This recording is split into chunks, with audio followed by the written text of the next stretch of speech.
पुढे आंदोलनाची दिशा कशी असली पाहिजे। या आंदोलनाला ज्याची बीपी जास्त वाढली, ज्याला शुगर आहे, ज्याला लय रोगी माणूस आहे, त्याला आणून इथं बसवायचं, ध्यानात ठेवा हे। आणि सगळ्या म्हाताऱ्या माणसाने लक्षात ठेवा, घरी सडून मरण्यापेक्षा इथं येऊन समाजासाठी लढून मरायचं। इतिहासात तुमचं नाव आजरामर होणार आहे। हां, उग पोराच्या लाता कान पोरीचं बोलून घ्या, सुनं होते बोलून घेण्यापेक्षा इथं येऊन सन्मानानं राहा, खरंच तुमचं नाव नक्की जिवंत राहणार आहे। पुढचं आंदोलन कसं असेल एवढं नक्की की ते सरकारला परवडणारं नसेल। पोलीस यंत्रणा कोलमंडून पडेल, वैद्यकीय व्यवस्था कोलमंडून पडेल। पोलीस स्टेशनला जाऊन निवेदन द्यायचं, मी माझ्या सर्वे नंबर 27 मध्ये आमरण उपोषणाला बसत आहे। किती? सर्वे नंबर 27 मध्ये। तिथं एक पोलीस देणं पोलीस स्टेशनची जबाबदारी आहे। प्रकृती खालावली तर डॉक्टर ठेवणं पोलीस शासनाची जबाबदारी आहे। आम्ही हिंस्र आंदोलन का करत नाही हे सांगतोय। तुकाराम महाराजांकडून आम्हाला सत्याग्रहाची शिकवण आलेली आहे आणि ती पुढे चालावं याच्यासाठी आम्ही शांततेच्या मार्गाने आंदोलन करतोय। आमचा पाऊल अजून मुंबईत पडलेला नाही। पण मला वाटते मुंबईत यायची वेळ आम्हाला शासनानं येऊ देऊ नये आणि न येऊ देणं हे शहाणपणाचं राहील। यायला असं वाटालंय की तुमचा निर्णय होईपर्यंत आमचं सरकारच राहीना असं यायला वाटालंय। पण आमचं म्हणणं असं आहे, सरकार नाही गेलं तर राज्यपाल तरी राहील। कारण राज्यपाल म्हणजे तुम्हीच हा ना। राज्यपालच्या खांद्यावर बंदूक ठेवून तुम्हीच सकाळी 6 वाजता शपथ घेतली की नाही। आमचं म्हणणं आहे, सन्माननीय प्रधानमंत्री साहेब एका दिवसात या देशातल्या नोटाचा तुकडा करू शकतात, करतात की नाही। आज रात 12 बजे तक 1000 रुपये की नोट रद्दी हो जाएगी, करू शकता ना। मग तुम्हाला मराठ्यांना आरक्षण देणं अवघड आहे का? तुम्ही पहाटे लोक तोंड धुवालेत, आणि तुम्ही शपथविधी घ्यायला राव। आम्ही बघाल्या आणि रविवार कार्यतत्पर राज्यपाल रविवारी येऊन सकाळच्या 6 वाजता शपथविधी देतोय आणि आमचे मंत्री शपथ घेतात। 3 पक्षाचं एका ठिकाणी येऊन सरकार बनतं, हे तुम्ही करू शकता। मग आमच्या आरक्षणासाठी तुम्हाला येळ का नाही, हा आमचा तुम्हाला प्रश्न आहे। आणि याच्या पुढे नुसता प्रश्न असणार नाही, तुमच्याकडून उत्तर घेणार आहोत। आमदार असाल की खासदार असाल, आता आम्हाला काही देणं घेणं नाही। कारण ही लढाई भांडवलदार सरंजामदार विरोधात सामान्य गोरगरीब शेतकरी कष्टकरी अशी ही लढाई आहे। बलाढ्य अमेरिकेला जसं व्हिएतनामनं हरवलं तसं बलाढ्य सरकारला या देशातला गरीब माणूस हरवणार आहे याची खात्री आम्ही बाळगून आहोत। आम्ही आता नुसतं एसीला सांगून ठेवलंय, उद्या रेल्वे मुंबईला जाईल की नाही आम्ही खात्री देऊ शकत नाही। मुंबईच्या माणसाला भाजीपाला दूध मिळेल की नाही याची खात्री आम्ही देऊ शकत नाही। आम्ही नुसते जर रस्त्यावर नांदेडात जाऊन बसलो तर नांदेड पूर्ण बंद करू शकतो, एवढी आमच्या ताकद आहे। पण आम्हाला माहीत आहे, लोकाला वेटीस धरून आरक्षण मिळवणे आमचा उद्देश नाही। आम्हाला हक्काचं आहे, सन्मानाने घ्यायचं आहे आणि ते सनदशीर मार्गाने घ्यायचे आहे। ते तुम्ही ते गाणं म्हणल्या बघा, कोणाच्या की छातीवर बसतो म्हणून। आता ते छातीवर बसल्यावर वाचल काय आपण? आणि मनुष्यवधाचा गुन्हा आपण कशाला फुकट घ्यायचा? म्हणून छाती याला कशा, आणि मुळात सांगतो तुम्हाला, तुम्ही ज्याच्या छातीवर बसतो म्हणला का नाही, त्याला छातीच नाही हो। अरे छाती मर्दाला असते की नाही, ह्याला कुठं छाती आहे? म्हणून मित्र हो, आता आपलं ठरलंय। तुकाराम महाराज म्हणतात, कोणाला राग येऊ कोणाला लोभ येऊ, आपलं ठरलंय। आपण लढणार आहोत आणि आपण सत्य लोकाला सांगणार आहोत। गावागावातल्या सगळ्या, मला इथं छान माहिती मिळाली, आमचे मुसलमान बांधव सुद्धा येऊन उपोषणाला बसणार आहेत।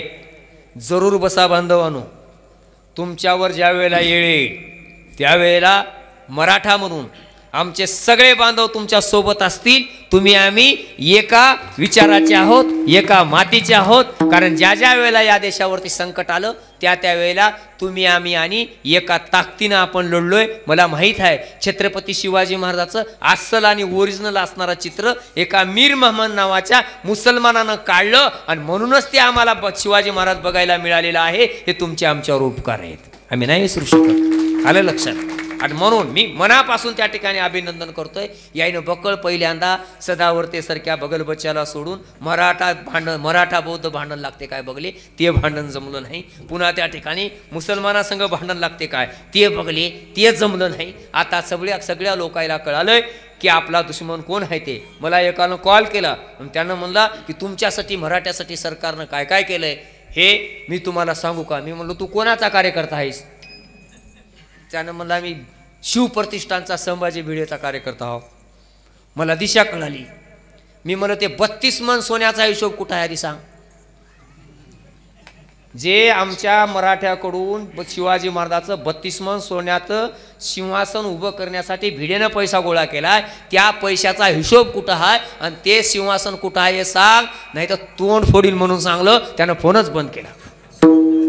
अशी ट्रोलिंग चालू होते. घाबरायचं कारण नाही, कारण हे असं करतच असतात. याच्या पुढे कदाचित तुम्ही लावलेले बोर्ड फाडल्या जातील, जरांगेची फोटो फाडल्या जाईल. त्यांना माहीत आहे की लोक चिडावं आणि काहीतरी करावं असा यायचा उद्देश आहे. मराठी अजून शांत कसे, त्यांना प्रश्न पडलाय. आणि आम्हाला माहीत आहे शांततेत जी ताकद आहे ती क्रूरपणात नाही. आम्ही शत्रूला लढवतो. शस्त्रबळावरच्या लढाईपेक्षा त्या ठिकाणी बुद्धिबळाची लढाई अतिशय महत्त्वाची असते. आणि म्हणून तुकाराम महाराज म्हणाले, तुका म्हणे येते खऱ्याचा विकरा न सरती येरा खोट्यापरी. तुम्ही हे आंदोलन अतिशय नेटानं चालवलंय, इथून पुढेही नेटानं चालवणार आहात. तुमचं गाव त्या रोडला असतं तर लई मजा आली असती. हां, थोडं मध्ये झाले पण असू दे, हरकत नाही. मधले गावही बऱ्याच वेळेला कामाला येतात. येतात की नाही. कधी मोठा माणूस कामाला येते, कधी छोटा माणूस कामाला येते. जरांगे साहेबाचं पाटलाचं वजन किती आहे? 35 किलो. शाब्बास, 35 किलो वजनाचं महत्त्व काय असतंय हे भुजबळाला नाही कळायचं. म्हणून सांगतोय शिवाजी महाराज ज्या वेळेला नाही कुतुबशहाला भेटायला गेले त्यावेळेला कुतुबशहानं शिवाजी महाराजाला विचारलं तुमच्याकडे हत्ती किती आहे. शिवाजी महाराज म्हणले माझ्याकडे एकही हत्ती नाही. आमच्या हत्तीबरोबर तुम्ही द्या म्हणले तुमचा हत्ती असला तर. म्हणून चौताळलेला हत्ती कुतुबशहानं सोडला. शिवाजी महाराजानं आपल्या अतिशय कमी उंची असणाऱ्या येसाजी कंक नावाच्या सरदाराकडे नुसती नजर टाकली. 3.5 फुटाचा येसाजी कंक पिसाळलेल्या हत्तीच्या पाठीमागून गेला, शेपटी पकडली, हत्तीच्या पाठीवर गेला आणि हत्तीची सोंड तोडून टाकली, हत्तीला जाग्यावर खतम केलं. छत्रपती शिवाजी महाराजांना सांगितलं मला असले एवढाले तुमच्यासारखे हत्ती पोसायची गरज नाही. माझा येसाजी कंक म्हणजे 10 हत्तीचं बळ असणार आहे. भुजबळ साहेब, आमचा जरांगे पाटील म्हणजे छत्रपती शिवाजी महाराजाचा येसाजी कंक आहे. आम्हाला तुमच्या हत्तीची गरज नाही. आम्हाला पैशाचा सुद्धा भुजबळ साहेबांनी हिशोब विचारलाय. तुम्ही पैसे कुठून आणले ते काय हो साहेब, काय बोलता तुम्ही. तुमच्या गावाला पैसे आलते का कोणी या म्हणून? अहो आमच्या घामाचे पैसे खर्च केलेत आम्ही, आमच्या निडळाचे आम्ही पैसे खर्च केलेत आणि तुम्ही आम्हाला हिशोब विचारता. म्हणजे उलटा चोर कोतवाल को सो चूहे खाके बिल्ली चली गई. हा साहेब तुमच्याकडे 7,000 कोटी कुठून आले हो? तुम्ही एक भाजी विकणारे साधे होतात. तुमच्याकडे एवढे पैसे कुठून आले? आणि तुम्ही महाराष्ट्र सदनात काय काय दिवे लावले तर त्याचा उजेड काय काय पडलाय हे आम्हाला सगळ्याला माहीत आहे. आणि तुम्ही कसं आहे, तुमचंच घर काचाचं आहे आणि तुम्ही आमच्या घरावर धोंडे मारायला विचार करायचा. आमचं म्हणणं आहे की तुम्ही आम्हाला हिशोब विचारायच्या भानगडीत पडू नका. तुमचं काय आहे ही आम्हाला सांगा. तुमचे कॉलेज किती आहेत? हिशोब आहे आमच्याकडं. तुमचे कॉलेज किती आहे, तुमचं काय काय आहे. आणि एक सांगतोय, छगन भुजबळ हा ओबीसीचा नेता नाही, माळी समाजाचा सुद्धा नेता नाही, हा त्याच्या कुटुंबाचा नेता आहे. कारण मुंबई राष्ट्रवादी काँग्रेसचा अध्यक्ष करत असतेवेळी यांनी ओबीसीच्या इतर नेत्याचं नाव सांगण्यापेक्षा स्वतःच्या पुतण्यालाच मुंबईचा अध्यक्ष केलं. म्हणून आमचं म्हणणं आहे, तुम्ही कुटुंबाचे नेते आहात आणि तुम्ही प्रत्येक ठिकाणी ब्लॅकमेल करून लाटलेलं आहे. आधी ठाकरेला ब्लॅकमेल केलं, नंतर मोठ्या पवाराला ब्लॅकमेल केलं, आता छोट्या पवाराला ब्लॅकमेल करून हा कधी पेशवाईच्या आश्रयाला जाईल हे सांगता येत नाही. याचा धाक अजित पवाराला बसला आणि त्याला डेंगूच झाला. झाला की नाही बघा, त्याला डेंगूच झाला. कमाल वाटते. आणि ते अजित दादा काल म्हणाले, मिलेचा पेचा माणूस नाही. काय दादा, अरे काय सांगावं तुम्हाला, ज्या ज्या वेळेला महाराष्ट्रावर संकट येते त्या त्यावेळेला तुम्ही एकतर नॉट रिचेबल राहता, नाहीतर काय राहते, नाहीतर बिमार पडता की नाही. अरे समाज इकडं बिमार पडलाय. मी त्या राजेश टोपेचं अभिनंदन करतो मनापासून, कारण माय बिमारण हा माणूस कामात होता. मला काय तो सोयरा नव्ह, बरं आपलं ठरलंय, श्रीमंत आपला कोणी सोयरा नाही. पण कसं आहे, शिवाजी महाराज काय केले आणि तुम्ही काय केल्या. म्हणून आमचं म्हणणं आहे साहेब, मी मागच एका कीर्तनात सांगलंय, तुमच्या पोराला जमून तुम्ही खासदार करा. भरही त्याला मराठी येत नसेल तरी त्याला खासदार करा, आमचं काही म्हणणं नाही हो. पण आमच्याही पोराला आरक्षण द्या ना. आम्ही काय मागतोय, आमच्याही पोराला आरक्षण द्या. आणि नाही असेल तर आम्ही तुमचा बारामतीत हिशोब पूर्ण केल्याशिवाय सोडणार नाही. आम्ही ठरवलंय, कारण तुम्ही ठरवलं असेल, आम्ही ठरवलंय. हे म्हणतात गरीबाला धक्का लागू देऊ नये. आम्ही म्हणता पवार साहेब, उद्या सुप्रियाताई उभा टाकल्या की तुम्ही म्हणा की माझी सुप्रियाला निवडून दिलं तर गरीबाला धक्का बसते, म्हणून माझ्या सुप्रियाला निवडून देऊ नका. सोपं आहे गणित, आहे का नाही. लय सोपं गणित आहे. आणि म्हणून मित्र हो, आता आपल्याला ही लढाई फक्त नेटानं लढवायची आहे. एकच आपल्याला धोका आहे, एकच सगळ्यात मोठा, फूट. आपल्यात फूट पडू द्यायची नाही. नाहीतर काय होतंय, बाजारात नेलेलं ते आलूचं पोतन त्याला बांधलेले असते दोरी, ते सोडलीन पोत वर गेलं की काही हा गिरेन काही गिरेन, असं होतंय.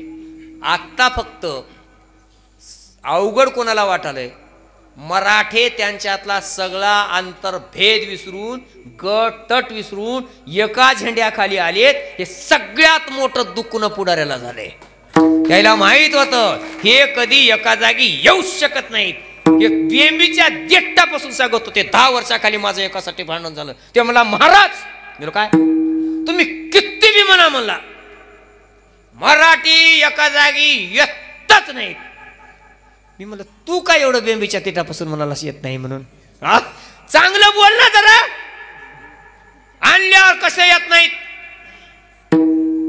आज आम्ही सिद्ध केले, मराठे एका झेंड्याखाली येऊ शकतात, 12 बलुतेदाराला सोबत आणू शकतात.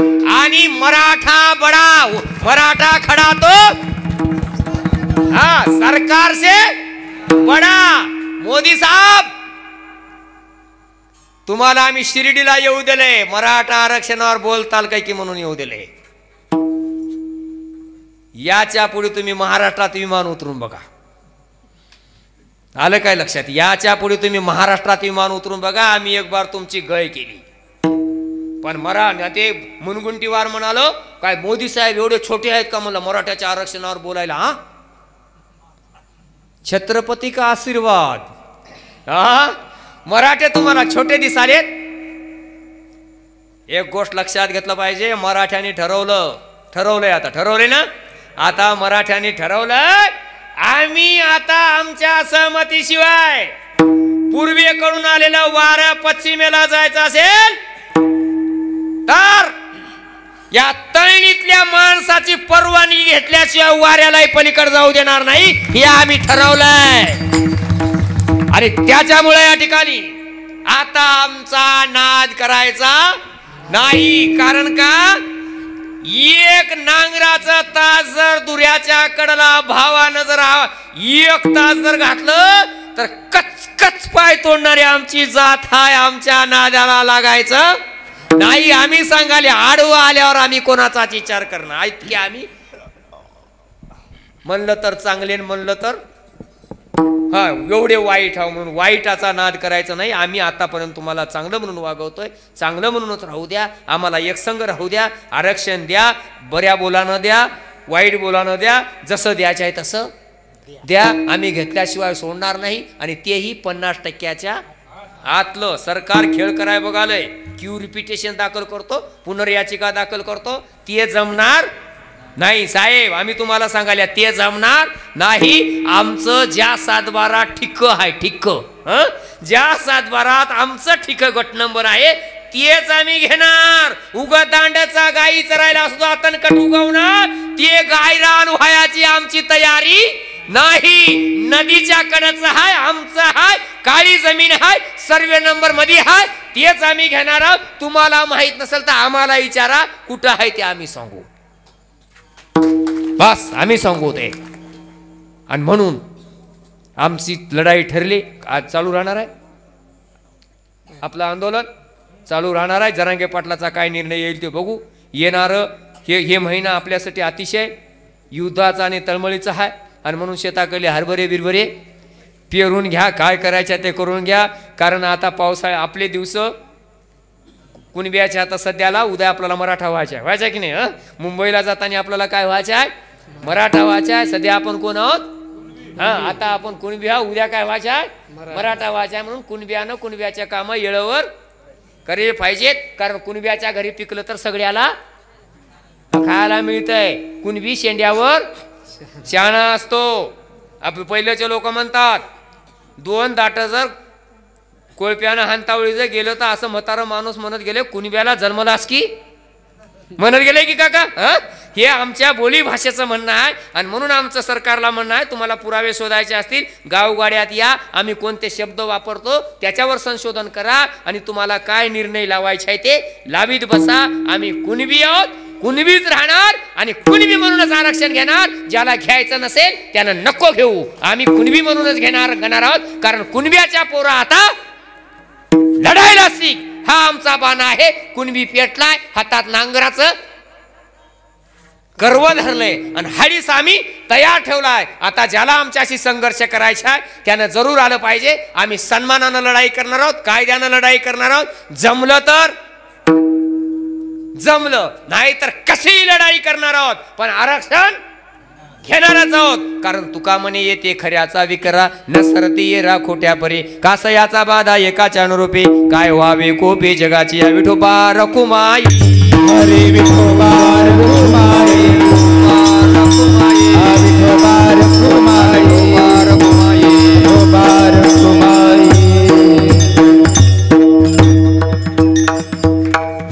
एका मिनिटात भजन होणार आहे.